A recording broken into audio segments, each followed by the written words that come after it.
প্রবল বর্ষণের ফলে সবজি ও ফলের দাম নিয়ন্ত্রণে রাখতে জেলা শাসকের আদেশে বরাকর ও নিয়ামতপুর বাজারে এগ্রি মার্কেটিং এর স্পেশাল টাস্ক ফোর্সের বাজার পরিদর্শন করার সময় টাস্ক ফোর্সের আধিকারিকরা ক্রেতা ও বিক্রেতাদের সঙ্গে কথা বললেন।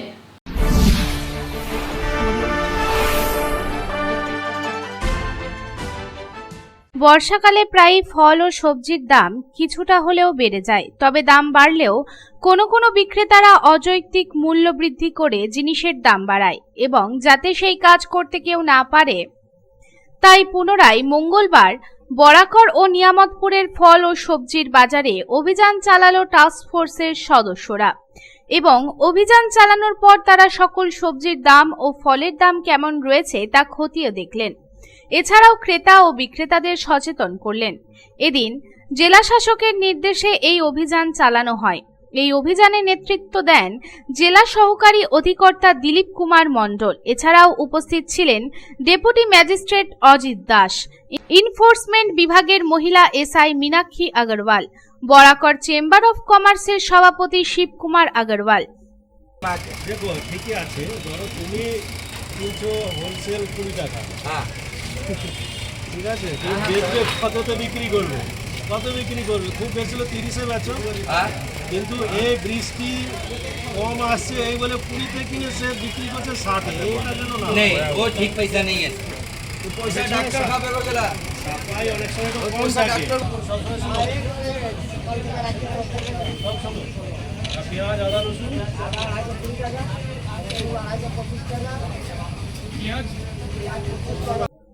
হঠাৎ করে এমন অভিযান চালানোই ব্যস্ততম হয়ে পড়ে বাজারগুলি। টাস্কফোর্সের অভিযান চালানোর সময় অধিকর্তারা জানান, জনগণের স্বার্থে এই অভিযান করা হয়েছে। ক্রেতাদের সতেজ ফল ও সবজি দেওয়া বাধ্যতামূলক। কেউ যাতে কোনো রকমের অসাধু ব্যবসা না করতে পারে সেজন্যই এই অভিযান করা হয়েছে।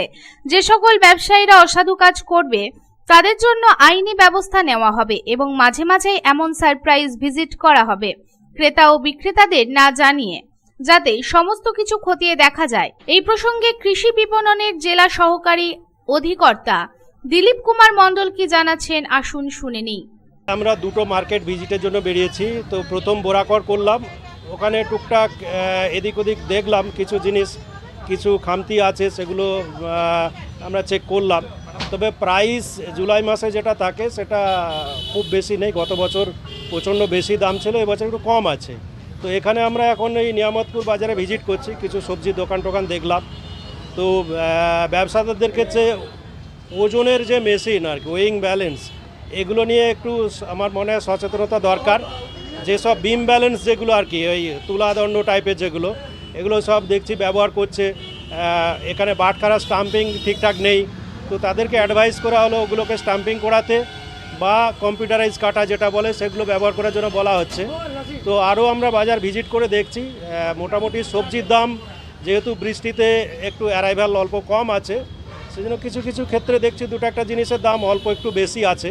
তো আমরা এই টাস্কফোর্সে ভিজিট নিয়মিত জারি রাখবো, যাতে করে খুচরো ব্যবসায়ীরা বিশেষ করে অনেক সময় দামটা বেশি নেয়, সেটা যাতে নিতে না পারে। এখন যেটা দাম বেশি, গত এক সপ্তাহ ধরে একটু ঊর্ধ্বমুখী আছে। বেগুন, করলা, কাঁচা লঙ্কা, এগুলো দাম একটু ঊর্ধ্বমুখী আছে। তবে আজকে দেখলাম একটু নিম্নমুখী। গত 8-10 দিন ধরে বেগুনের দামটা অনেক বেশি ছিল, প্রায় 70, 80, 90, 100 টাকা অবধি রিটেল মার্কেটে দাম ছিল বাছাই করা বেগুন। সেগুলো দাম আজকে দেখলাম প্রায় 50, 60 বা এরও নিচে চলে আসছে। এটা একটা খুশির খবর যে বেগুনের দামটা অনেকটা কমে গেছে। তবে কাঁচা লঙ্কার দামটা একটু ঊর্ধ্বমুখী আছে, তো সেটা আমরা নজরদারি রাখছি।